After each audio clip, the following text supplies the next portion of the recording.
Hello, Orange County, California. It's time for another episode of your favorite podcast, talking all things Orange County Soccer Club, and we've got a guest joining us today. This is the Orange and Black Soccer Cast. Towards the near post, the flick, and it's in. Darwin Jones with the response for Orange County, and it is a massive one. Off the goal, dominant in the last 10.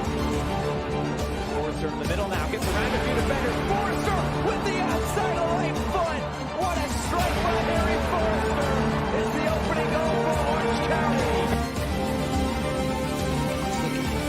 Heads it down, back post, opportunity and a goal! A beautiful goal by Orange County. This is the Orange and Black Soccer Cast, the first and only podcast dedicated to Orange County Soccer Club, its fans, and supporters. Follow us on Twitter at OCSC_SoccerCast or on Facebook at Orange and Black Soccer Cast.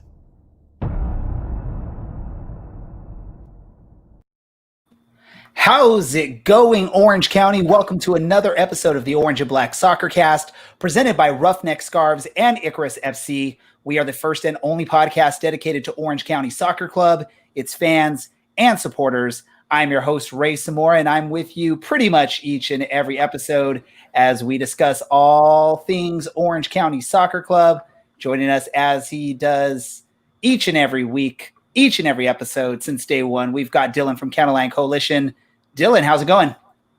It's going pretty well. The heat finally broke, but could have been a better soccer week, I guess. That happens. It does happen, and it could have been a better sports week for yours truly, and we'll talk about that through this show. But first, we also got to welcome on, as he is with us each and every week, also all the way from San Diego, Alan. Alan, how's it going? It's going all right. Things are fine, I guess. It's been a heck of a week in Group B. Everything that I thought might happen, except for one thing, didn't. And it has thrown everything into a poop show, if you will, in Group B. So lots of stuff happening tonight, and some pretty exciting matchups to be had in the next couple weeks. Yeah, it's definitely Group B is definitely more wide open than many of us anticipated heading into the return to play. Alan's going to keep us updated with what's going on in the big match in Group B as we're going through this episode. But we got to welcome on our guest. He's been on the show multiple times before. He was actually with us on our very first official episode, and we always love to bring him on here. That is former player and current assistant coach and all-around fan favorite with Orange County Soccer Club. That's Richard Chaplow. Richard, welcome to the Orange and Black Soccer Cast. Ray, how we doing? How we doing, guys? Thanks for having me. We are doing, I'm going to put it that way, I'm not having the greatest of sports weeks, and it's not just because of Orange County Soccer Club. There's a lot of just horrible sports going on for me right now, but we'll talk about that later when we get to the random stuff. We want to talk with you about Orange County. Just take us through the past week and a half going on here with Orange County. I'm sure yourself, Coach Braden Cloutier, probably hasn't been the best week for the club. I guess to say it nicely. Yeah, I mean, I think it's been obviously disappointing in results. I think obviously we gave ourselves a really good foundation to push on in the group, and the last 3 games haven't gone how we wanted them to go. So definitely disappointed on that front. But I do think that there's been glimpses of really good performances, especially in the last 2 games. I thought we dominated the game against San Diego and couldn't take good quality moments again. And I thought we played pretty strongly against Sacramento up until they went down to 10 men, funny enough. So, I think it's been a case of us not really pushing on and being ruthless enough in front of goal, if you will, and also on the back end of that, the other teams capitalizing on chances that we haven't been able to. And you mentioned, lack of being ruthless, I guess is the word you mentioned there. We had Rob Kiernan on last week, and he mentioned he likes to sort of be that person that's getting in the opponent's head, being out there and being a leader for this team. And he's done a really great job for that back line so far this season. Probably the most consistent of the back line performers back there. What do you think is causing that lack of ruthlessness, or what's hampering Orange County at this point, where they're not able to get those victories that I think many of us were expecting when you look at this group at the beginning of the season? I think if you just look at it statistically, we're actually getting in some really good positions in the field. The last 5 games we've had, apart from Sacramento, we've had almost 3 or 4 times more opportunities of shots inside the box. So we're talking double figures on them, sort of 8, 9, and 10s, which is really high for any team. And other teams are creating 2 and 3 shots inside our box. And we're just not being able to capitalize, whether it's the final pass, the final decision, the execution, the choice to pass when you should shoot, or vice versa. And we've not really quite hit our flow in front of goal right now. So it's been frustrating for many reasons. I think without Big Hugo up top as well, we would be struggling across the board as a team to contribute to the goal sheet, and that's definitely been an issue for us this season so far. It needs to be a collective effort, and as we stand here today, it's not been that. Do you feel like the players maybe are pressing a little bit now at the point there that they've had, I forget how many matches we're at right now, but there has been this struggle to put the ball into the net. I don't know if you've noticed it. I feel like maybe there's been a few times over the last few matches where instead of making that pass to set up a better opportunity for a teammate, or instead of just taking the shot when you have it, there's the extra dribble or just the immediate shot when that is an opportunity. Is that potentially something? And how do you address that with the players, and how do you get them to regain that confidence and that trust with one another? I think the key word is confidence, really. I think if we have a game where we're able to get a couple of goals up and take an opportunity or two, I think we would be comfortable and then really kick on, whether it be in that game and the games that follow. I think we just got to ultimately keep doing what we're doing, because it's getting us into the positions we are. But when things aren't flowing in front of goal, it's very difficult, not only as a team, but obviously as players. You start second guessing yourself. You start maybe taking a shot when you shouldn't. You start passing it when you should shoot, etc., etc.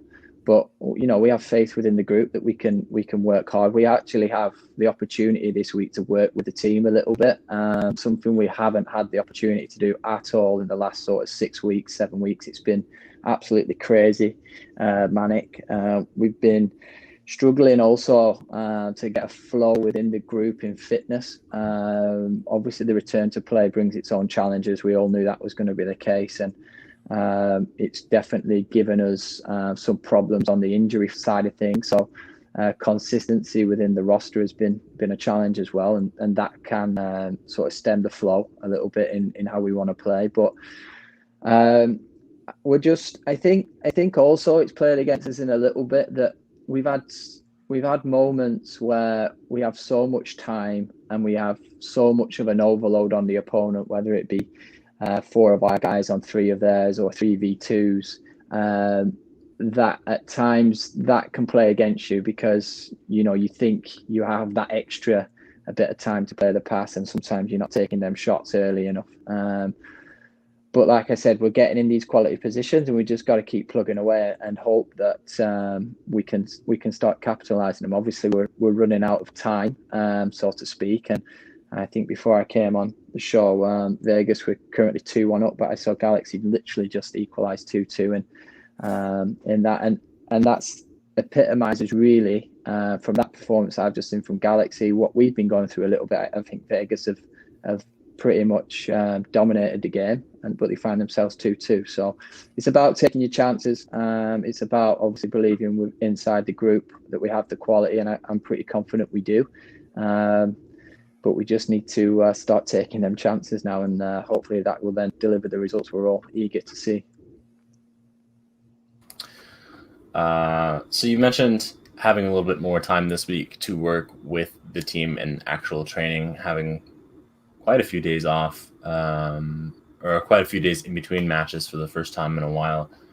Is it mostly finishing training that's going on right now? Is it just attacking movement and trying to get guys in the right spaces to make those chances count? Or what's been the thought process for you and Braden heading into this match? It's difficult. As we say, it's the first time we've had time, but we also are very aware that the group are really feeling the pace right now of this backlog of fixtures. So it's a balance between obviously the physical load that we want to sort of put on the group, and also getting some good quality moments with them on the field. So we will basically be concentrating a lot on the moments that we've been seeing on the field. So we'll be trying to recreate those in training. A lot of, like you said, attacking moments. I mentioned earlier there that the overloads that we've been able to create against teams in transition moments, the 3v2 times, 4v3s, if you will, where we've got to be a little bit more dynamic in the way we go about our business in front of goal. I think we've got to be a little bit more direct with the way that we play in the final third. When I say direct, that doesn't mean direct from deep playing long balls. I mean direct with our running, aggression, intensity, and ultimately it then comes down to the final pass and the final shot at goal and the execution from the player, and that comes down to the quality. And like I said, I think we have that in the group. I think all these boys have showed us in previous seasons, whether it be with us or elsewhere, that they're able to score goals. But very much this week we'll be creating then moments where they get in front of goal, where they have a little bit more of an overload than the opponent, and then we'll be looking to try and see if we can make the right decisions and score some goals, and hopefully that consistency in training can carry on into the games. Yeah, with you also have kind of a diverse squad as far as age groups. You have these, experienced guys like Kiernan and Quinn, and then you have these younger kids that are out there and performing at a high level. What's that been like working with those almost like two different age groups, if you will? Is there a similarity in skill set that allows them to meld together, or is it kind of, I noticed Kiernan barking a lot at Finlayson on Sunday. Is there that kind of mentorship being developed between the older group and those young kids?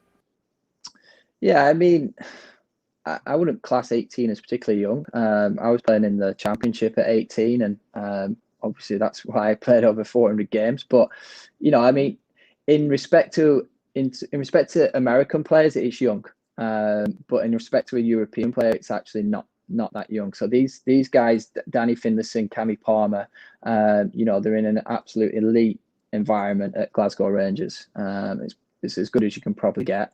They've been in that for a long period of their footballing life, so they're probably a little bit more advanced than what you would say an American 18-year-old is, just because of the daily experiences. They leave school at 16 and they've been in that full time now for 2, maybe 3 years, whereas obviously 18 we're in a different place as an American. I think they are here to obviously gain experience in a men's league and in a men's team, and ultimately we have a group of leadership team within the roster, the likes of Rob Keenan, the likes of Mark Larosco, Thomas and Olsen when he's with us, that their responsibility within the team is to sort of mentor these guys, like you mentioned, to give them good habits, to coach them and help them through games. From Rob Keenan and Danny Finlay's position, they're both defenders, both centre backs / and have that connection from Rangers as well. So it's down to Rob to try and get the best out of some guys around him and higher up the field. The likes of Aidan Quinn and then Thomas and Bolton, who is obviously back in Denmark right now. But that was very much, it's the pathway of the club.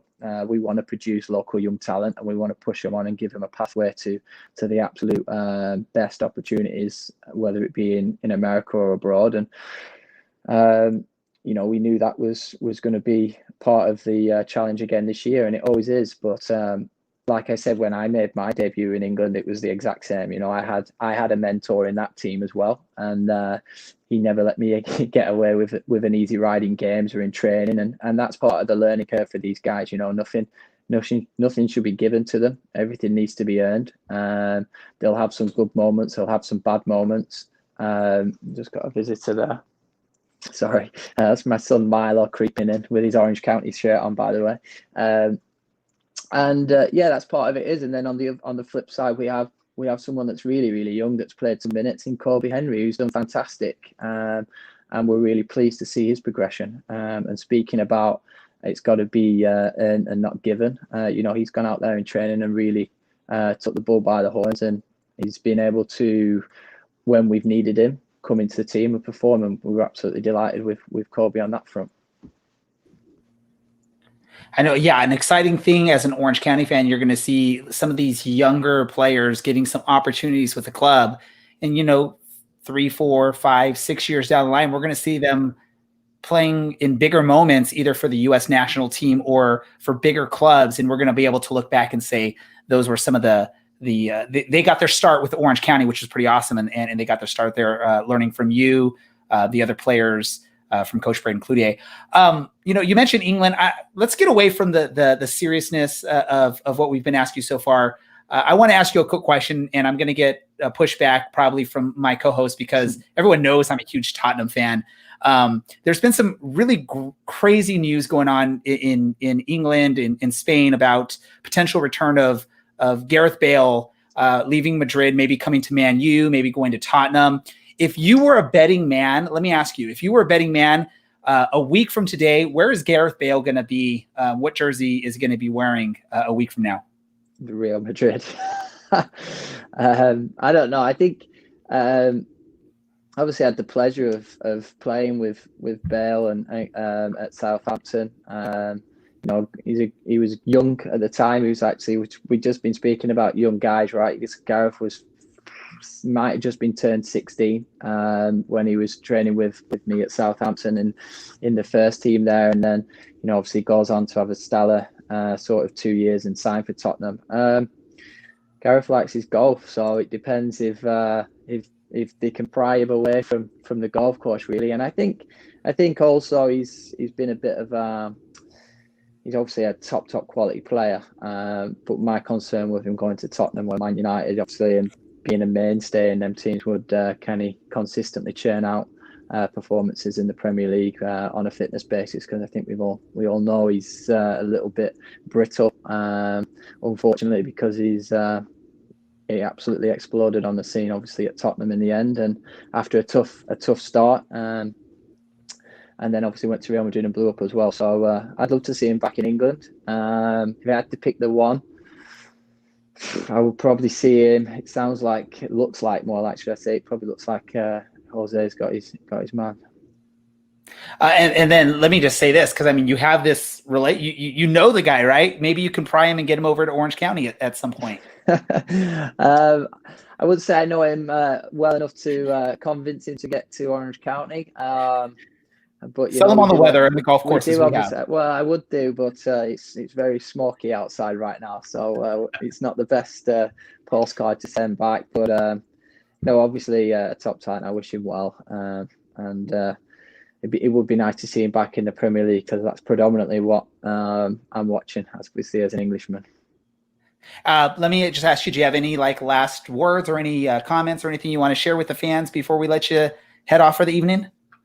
Not really. It's just been difficult, right? So we're finding it challenging every day, whether it be getting fit bodies onto the field for training, whether it be the smoke, whether it be the heat, as it was the week before, whether it be the testing and the sick up the nose every week. It's not pleasant, but I'm no doubt people like you three guys who have been with us from the beginning are finding it challenging as well, watching it from behind a TV screen. So we look forward, obviously, to be able to get you all back in the stadium. Who knows when that will be? Hopefully sooner rather than later, and hopefully we can repay the faith when you guys get back in with some good performances, plenty of goals, and maybe even a few beer fest nights. I'm sure you guys enjoy them ones. So, but before that, we have obviously our business to do on Friday against Las Vegas, and hopefully that starts there and then with 3 points, and rather than beer fest, let's hope we get a goal fest. Definitely. And as much as we miss being at the matches, it's awesome to be able to hear yourself and Coach Braden Cloutier on the streams, because we can clearly hear the messages you are providing to the players out there on the pitch, and it's definitely just a new interesting perspective that you get from watching sports now, is being able to hear what the coaching staff is yelling out to the players on the pitch. Yeah, it's hopefully it's been clean. At times it can get a bit heated, but that's definitely a new experience, I would say, because we can also hear the other team's bench, for example. So there's been some interesting conversations gone on there as well, albeit always friendly and well mannered. But it can get heated for sure, because, like I said, we can hear everything they're saying, they can hear everything we're saying. And without doubt, we obviously don't always agree with what they're saying. So it's interesting. It's hopefully it won't be the new normal for much longer. And and again on that, I know you guys have been watching us on the stream away from home, but we appreciate everybody coming out, and obviously whether it's encouraged or not. From a government and city standpoint, we do appreciate you guys being around the outside. We can hear you on the field, and it definitely gives us a little bit of an extra kick and energy. So thank you very much for that. Yeah, from what we hear from some of the leadership of Catalan Coalition, they're doing their best to try and keep people spread out and wear masks. And hopefully they're doing that. But once again, I want to thank you, Richard, for taking some time to join us. You've been a great part of the club, and you were on with us the very first episode we had, and you're always willing to join us on this podcast. So we appreciate that, and we wish you all the best of luck in your next match against Vegas and the next few matches after that. And hopefully you guys can get a nice little run, get some good chemistry going, get some good momentum going, head into those playoffs. I hope so. I do hope so. So we'll, like I said, we'll work hard this week and see where it takes us, but it won't be for a lack of trying, that's for sure. Perfect, ladies and gentlemen. That's Richard Chaplow, assistant coach for Orange County Soccer Club. You can watch the club and support them via either ESPN Plus or the Cox Yearview for any of the matches that may be remaining on that, and show the love any way you can. Social media, wear your jerseys around Orange County. Whatever you can do to spread the love for the club. Thank you, Richard, for joining us, and best of luck to you guys. Thank you. Oh, I cut him off right when he was saying thank you. I'm so sorry, Richard. It's always bad on me. It's always awesome to have players on, but Richard has been the one that day one was willing to come on and talk with us. And anytime we've asked if he can join us on the podcast, he's been willing to do so and take some time. So that's always awesome. And it's always great to learn things. And I'm sorry I had to ask those tough questions at the beginning, but I think those are the questions that a lot of Orange County fans are wondering, is what's been going on or what's lacking from Orange County over the last few weeks or last few matches that have caused some difficulty. Alan, you're making a face. What's going on? A Vegas shot just went over the bar, and that would have been an equalizer. But right now, Vegas is losing, which is not good for any team in Southern California, but LA. Yeah, I think the fans in San Diego and the fans in Orange County are all rooting for Las Vegas at the moment. Let's just talk about it. A few weeks ago, none of us would have thought it was going to be this type of race between three clubs heading into the final, 4 or 5 matches of the return to play schedule, but it is.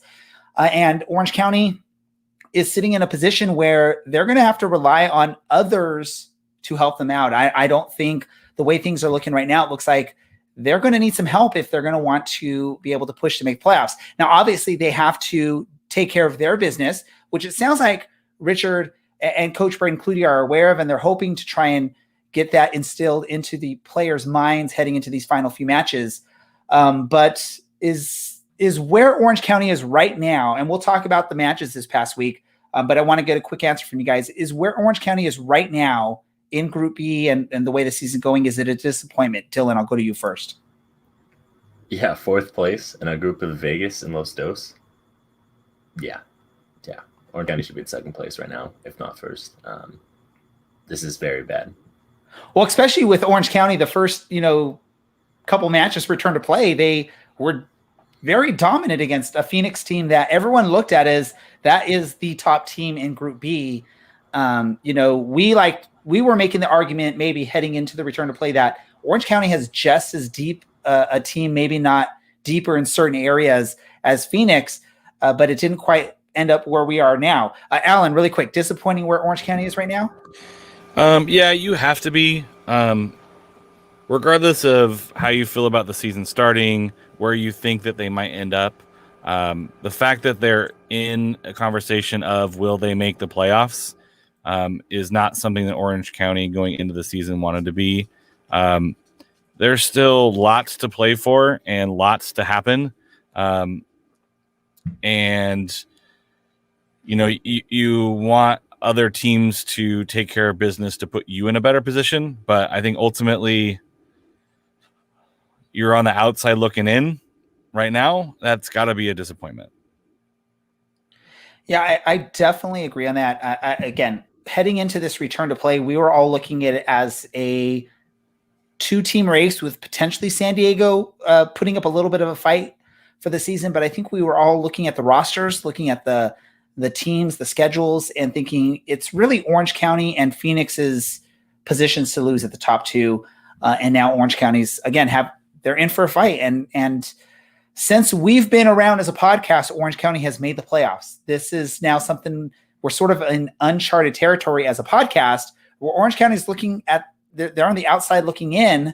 Now, some of that has to do with these unbalanced groups that were created.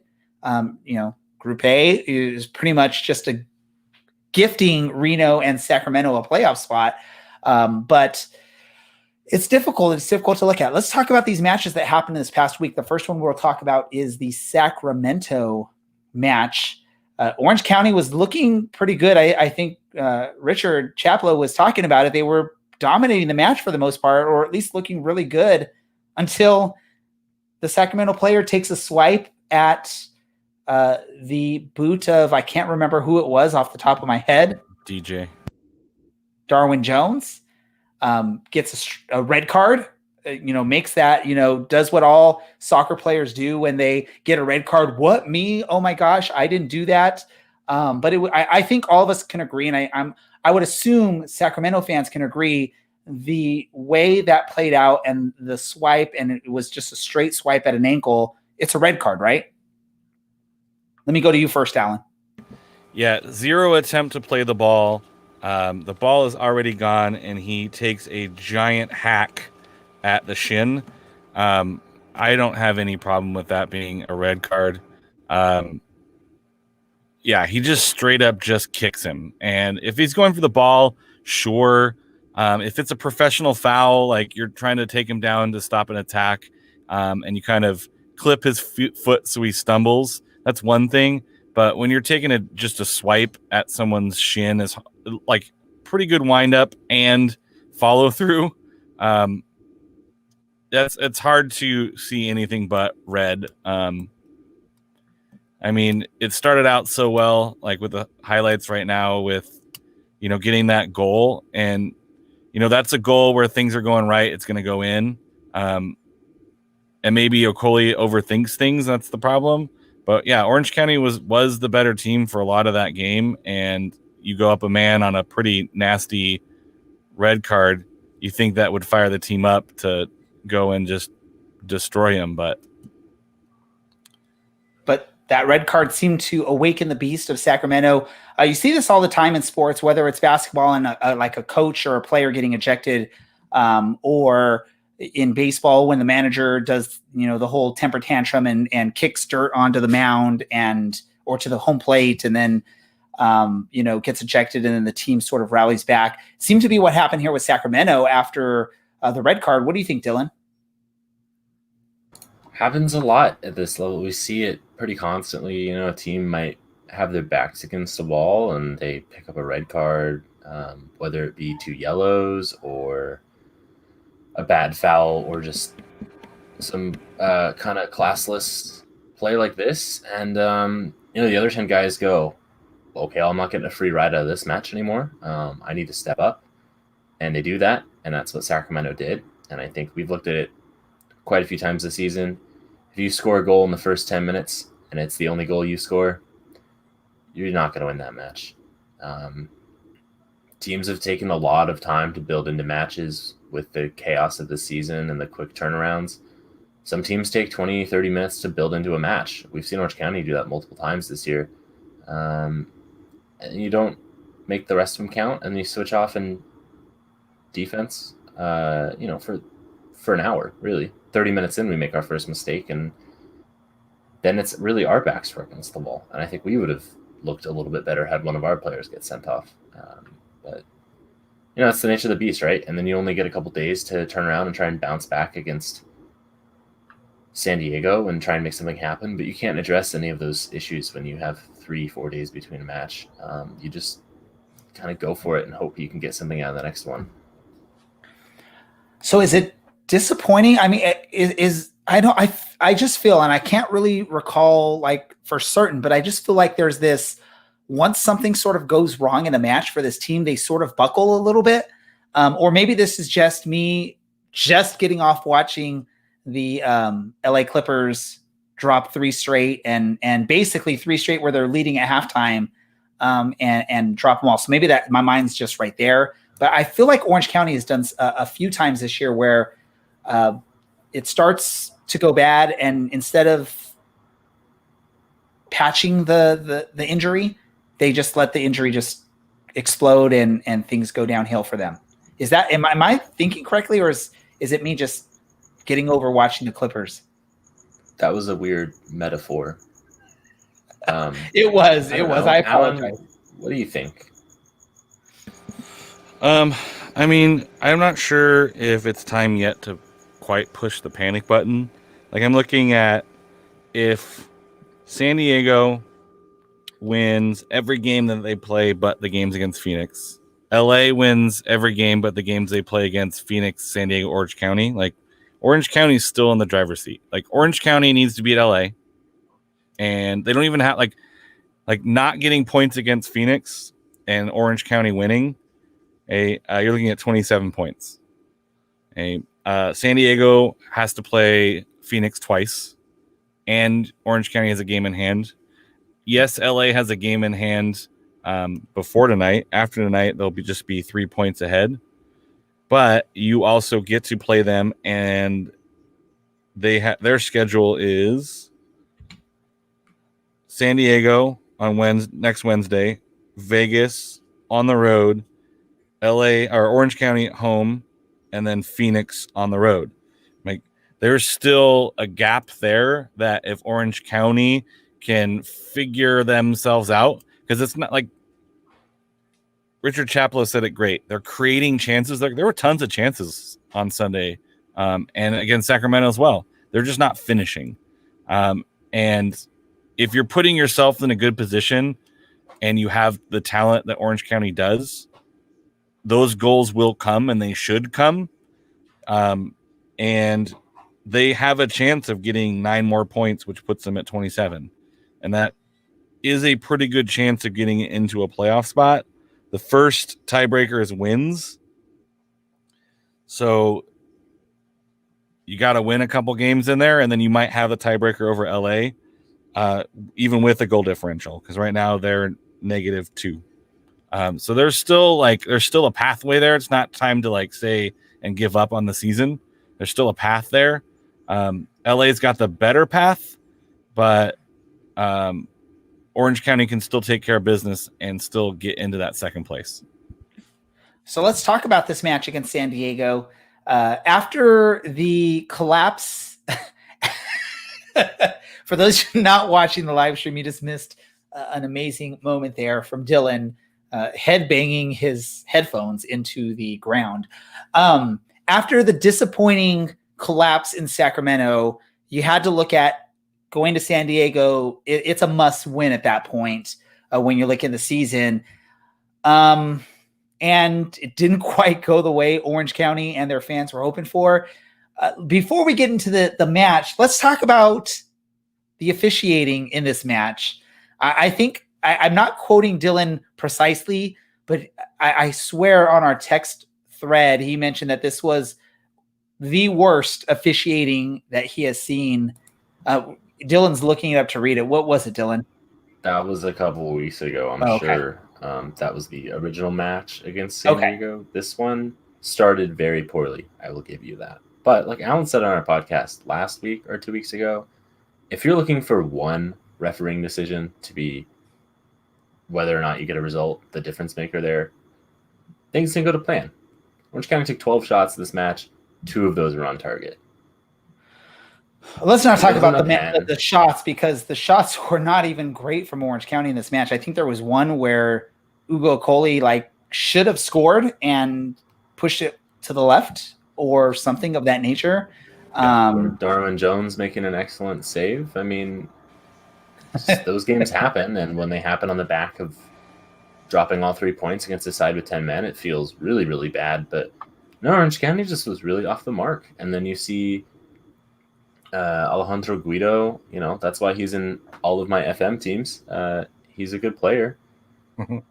And with a good finish. And then the second one's just an error from Frederick Dew, that you don't go out for that ball and you don't punch it straight out. And well, he's smart enough. There's a reason he plays in MLS, that he just chips at everyone. A bit of a mess, but these things happen as much as they suck. And Orange County really just needs to learn from this and be better, because now every match is a must win. So we have the benefit of having Alan down in San Diego. He actually was at this match, got to experience some of the chatter going on. Let's say that.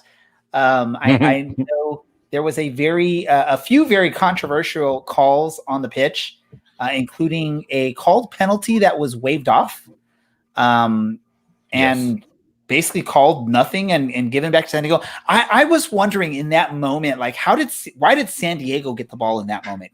Can you let me know, Alan? You were there. Why did San Diego get the ball if it was like a no call in the end of all things, and how? Go for it. So the yellow card foul, I heard the ref talking about it was the second phase, and I think he tried to claim that Barry got a kick out or something. I'm not sure what happened at the 20-something minute where Miguel Barry gets fouled, but somehow he's the yellow card, but then the ball goes. It was 2 minutes of utter chaos. Nobody on the pitch knew what was happening. It happened right in front of us. The officials were talking. Both sides of both teams were like, I have no idea what's going on. Whose foul is what? It wasn't because Landon Donovan cried. It was because the ref was terrible. The penalty was not a penalty. The goalie has every right to come out. The goalie made contact with the ball. That means he has the right of way, which means that it's not even a foul on the keeper. You can't call a foul on the keeper for making a play on the ball in the area of the 6-yard box.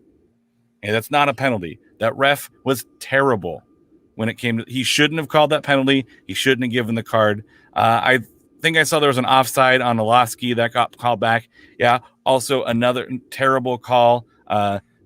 Everyone who's sitting on the far right side, the Orange County folks are right in front of that, rightly so. This was the fourth official, was the same official from the handball game, the last Orange County San Diego match. It was utter chaos that first half.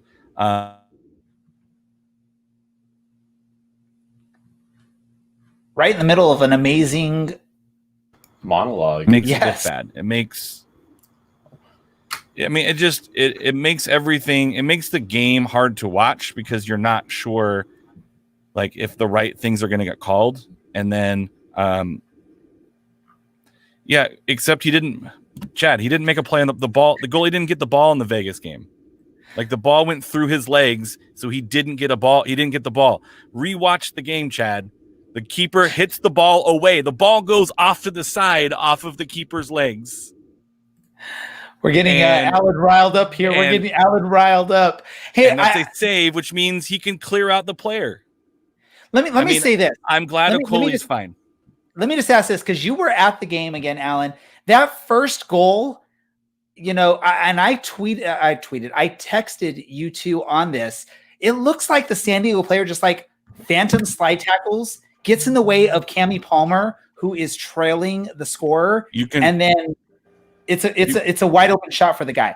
You can blame Orozco for that, for stepping in and shouldering the guy. There's a lot that we all agree on, that Orozco has made some very questionable choices on the pitch this season. I think we all agree he's an amazing player. He's had an amazing career, but he's made some questionable decisions out there on the pitch this year.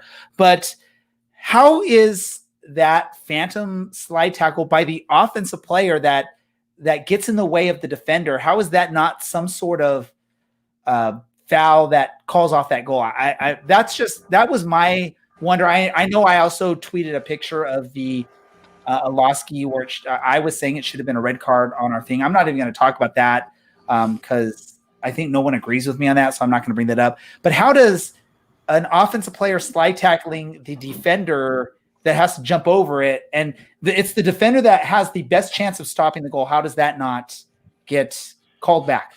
Because Orozco initiated the contact. But did he? Yes. Yeah. It was barely. Pull up that clip, shoulder to shoulder. Orozco steps into Miguel Berry. Miguel Berry very slide tackles though. Miguel Berry very. He's not going down for a clean slide tackle. Miguel Berry very smartly hits the deck after contact for a controlled slide tackle. Doesn't make contact with the defender. So I don't see how Palmer should have tripped over him, and then it would have been called. Maybe.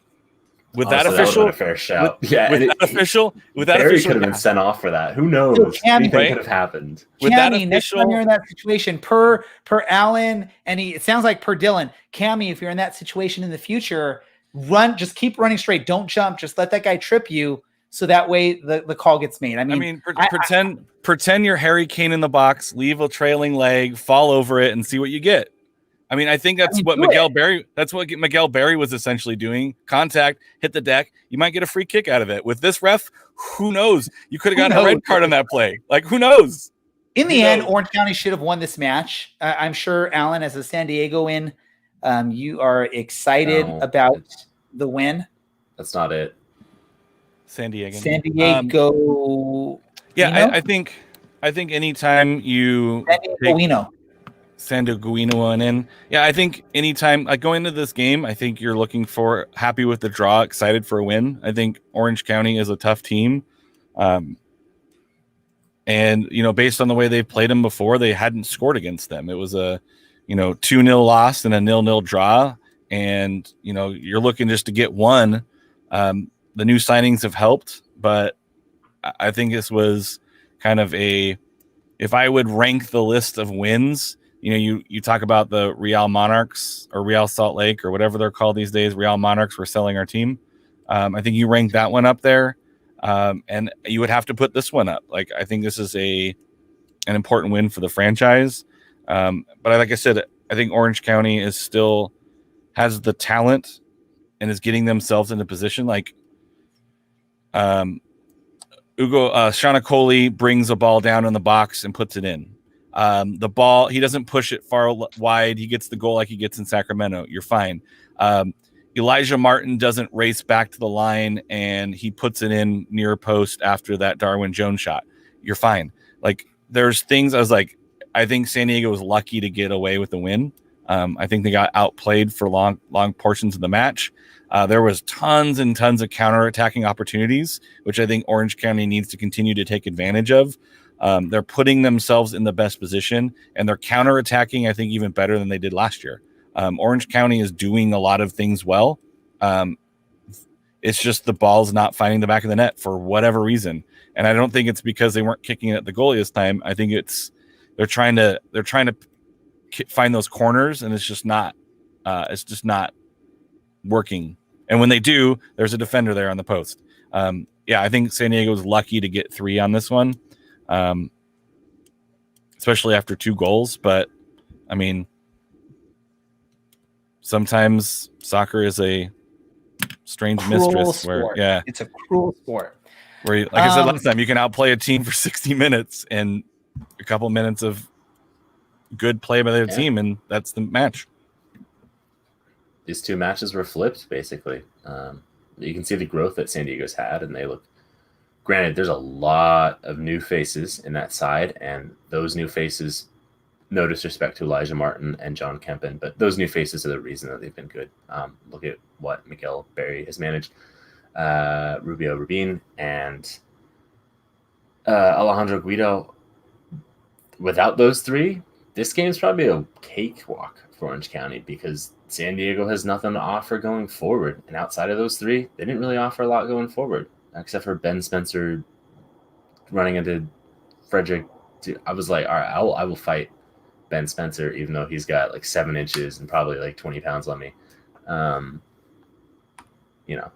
touch Freddie. But yeah, I mean, if we look forward at next games, things that Orange County has to do better is probably starting with Michael Roscoe, stopping trying to play the man. I can't speak anymore, but he needs to stop playing the man as much as he needs to start reading the ball a little bit more. And reading the play a little bit more before deciding to make a move. And I think that's haunted us a couple times this season where he's made some questionable plays there.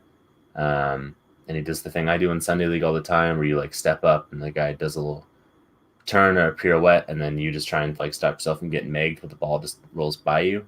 And I mean, honestly, multiple times this game he tried to play the man instead of anything. And we were lucky that he didn't get booked. We're lucky that he didn't see a succession of bookings for doing that. Just a goal, I guess. It's been messy. But I think part of this is guys are really tired right now. All right, that was 2 or 3 straight weeks that we'd played a game every 3 or 4 days. And you can see, your decision making is a little bit worse off when you're tired. 70 minutes into a match. You played 3 games last week and it was 100 degrees in all those games and you're exhausted. It doesn't matter that there's 5 subs, really. Switch off for a minute, you get burnt, and that's it. And like Alan just said to me in the little chat, it's playoff soccer for the next 20 days. And yeah, it is. And it was playoff soccer on Sunday. And Orange County is a side that is good enough. It's just going to be, hopefully they took some time this week, rested a little bit, worked on finishing and training, worked on that attacking movement and training, and studied the tape from the last 2-3 matches to see what could have been a lot better.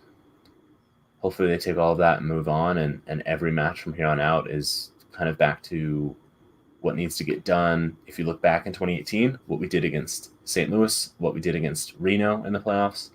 If you look at 2019, it's that run from mid-July on through September.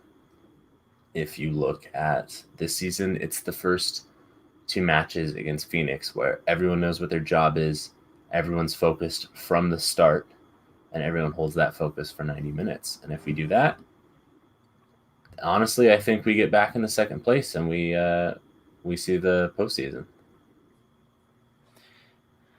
All right, so really quick for time purposes, we've got a match coming up this weekend, this Friday, actually, against Las Vegas. Any thoughts on it, or do you want to just go and get straight to the predictions for this match?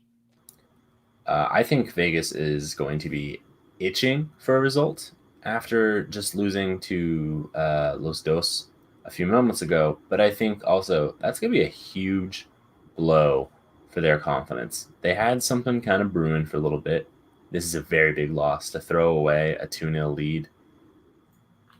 Have we done that this year? Those ones hurt a lot as a fan. I'm sure they hurt even more as a player. And without Ramon Del Campo, they have some serious issues in that back line. So I think everything here is ripe for the taking for Orange County. Yeah, they're playing on 3 days rest. So you're going to be that team that's a little bit fresh, and they're going to be the team that's tired. So hopefully you can do what to them what you've been kind of up against. And I think that's, one of the benefits of having that rest before this match is this is a big game. I know it's against Vegas, but it's a big game. And I think that this is your opportunity to really put some pressure. You have fast players that I don't think have been taken advantage of all the time.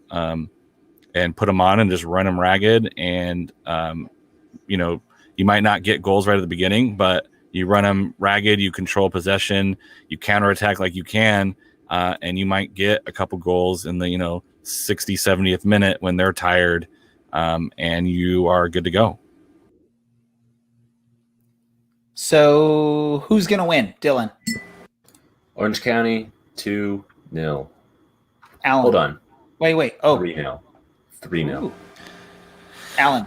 That's what I was going to say. So I'll take your other option of 2-0. I think a multi-goal game for Orange County is going to be important. They don't have a ton of those, and they're going to need to get some as they get into the playoffs. The ability to put in more than one is going to be important. So I think 2-0.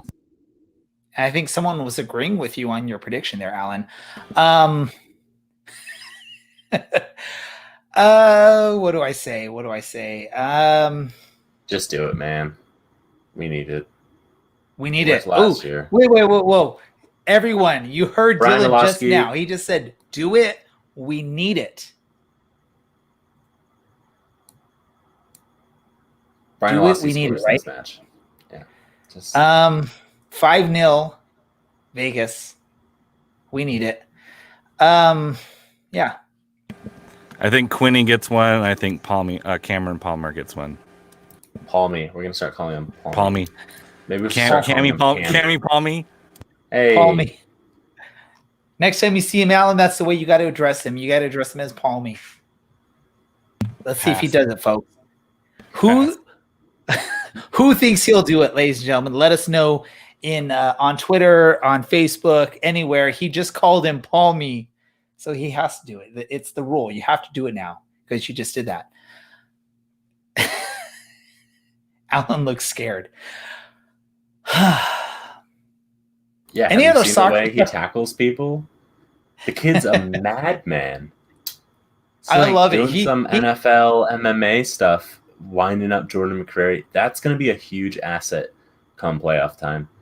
If he can. If we make the playoffs. Yes, assuming we do, and assuming he's able to not be suspended. If he can wind guys up like that, that could change the course of a match. We saw that in 2018 when Michael Seaton wound up, I believe, Wall Fall, and that was, I believe, Murder, She Wrote after that one. Why'd you have to bring up Michael Seaton? Why did you have to do that, Dylan? Any other soccer news we want to talk about? Let me ask you really quick, Dylan. The question I asked Richard Chaplow, a week from now, where is Gareth Bale? I don't know, probably on a golf course somewhere. I don't really care. Luton Town's playing Manchester United in the Carabao Cup, 4th round next week. So see y'all on Twitter. I do want to say for you, Dylan, is Tottenham didn't list Cameron Carter-Vickers on their roster and issue him a number for the season, a jersey number for the season. So yeah, he's going. You still have some hope, huh? He's going to Bournemouth. You think so? Yeah. All right, cool. Well, no one cares about English soccer, so. Well, no, I got to ask Alan the question: where's Gareth Bale going to be in a week? Reprising his role as Batman. Nice. That's his brother Christian. I don't know. Maybe finally getting a haircut. Or shave. Hey, there is some USL news. Oakland Roots have officially joined USL. No one's surprised by this. I think Sock Takes was the first to report it a couple weeks ago. Or, they're the biggest ones that I saw report it a while back. But, quite the pickup for the West Coast. That'll be a great one. Assuming by next season fans will be allowed back in Stadia. So that will be a fun trip. It's always good to have a little bit more on the West Coast too. Make up for that loss of Fresno, and hopefully they get that Monterey team going either at the championship or League One level sometime soon. Can we say Forward Madison of California? No, because they're less gimmicky and more community based. Yeah, more culturally proficient. Per That's Jeff Roeder, he said 2022 at the earliest, I believe, is what he for Monterey. Yeah. Oakland Roots USL show did an interview. It'll be out in podcast form tomorrow, I believe, with the communications director of Oakland Roots and Ryan Madden. So check that one out. I listened to it already tonight, and there's a lot of really good stuff about what Oakland Roots stands for.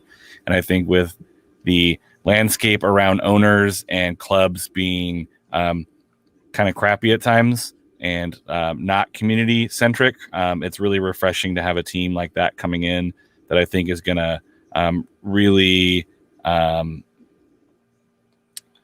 of push the envelope and make teams kind of step up and continue to reach out into their communities and build those things. So I think it's going to be a gold standard for that kind of team. And I think a lot of teams are going to learn from them. Awesome. Anything else before we get to our random thoughts, gentlemen?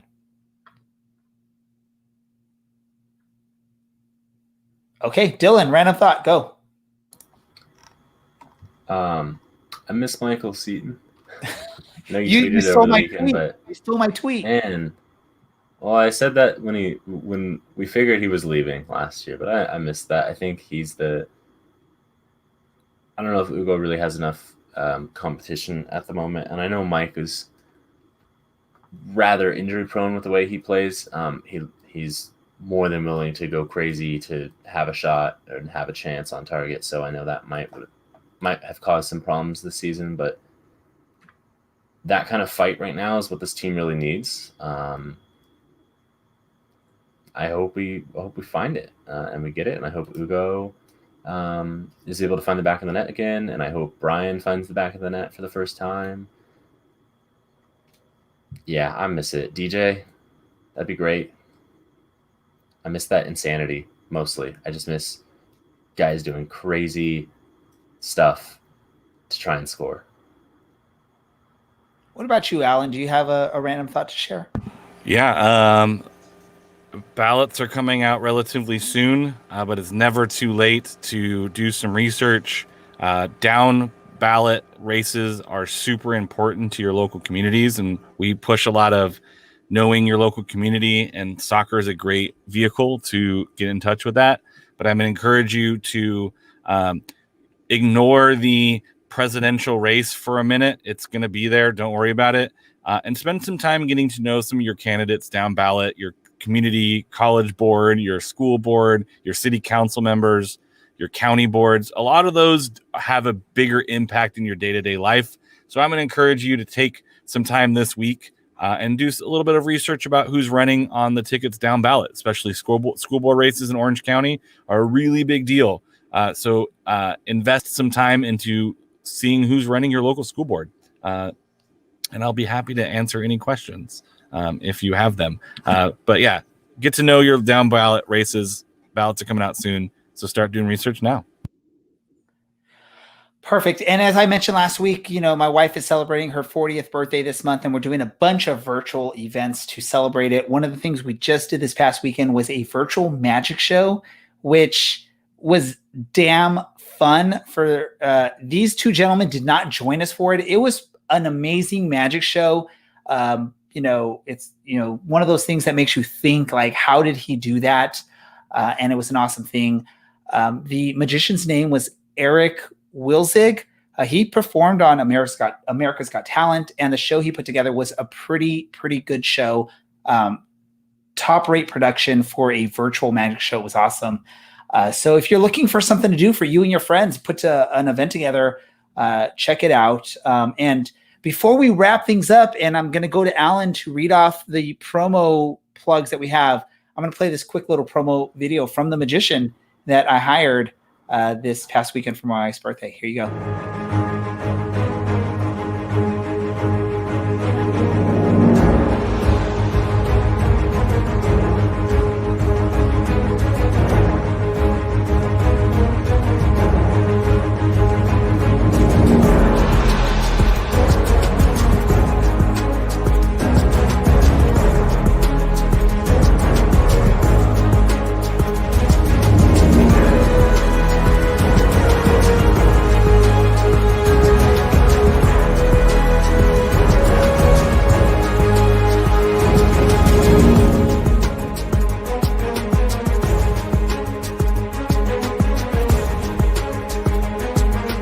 volunteers to help out.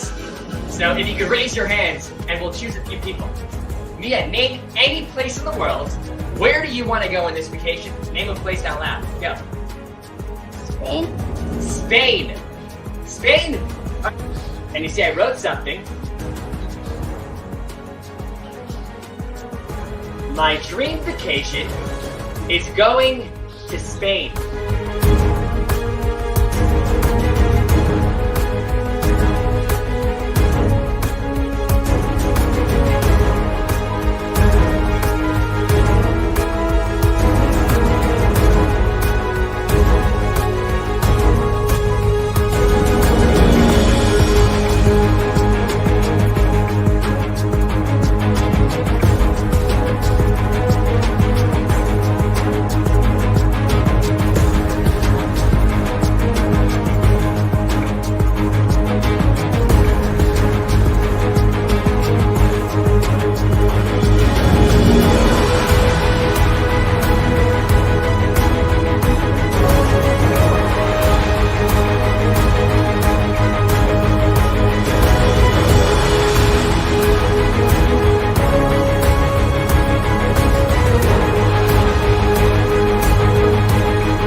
Oh man, I love Long Island.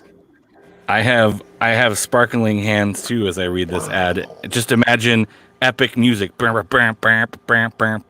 to our sponsor, Roughneck Scarves. Official scarf supplier to the MLS, USL, and US Soccer. Get your custom scarves for your group or team at Roughneck Scarves. Boom. Tired of the same old uniforms and cookie cutter templates from Nike and Adidas? Boom. Looking for a unique, completely custom kit for your youth club, Sunday league squad, or even adult or pro team? Boom. Icarus FC can help you create the kit of your dreams at an affordable price. Let them help you design your new custom kit today at IcarusFC.com. All right, so for Richard Chaplow, our guest today, thank you for joining us. Dylan, Allen, this is the Orange and Black Soccer Cast. And we are Out. I was waiting for a boom.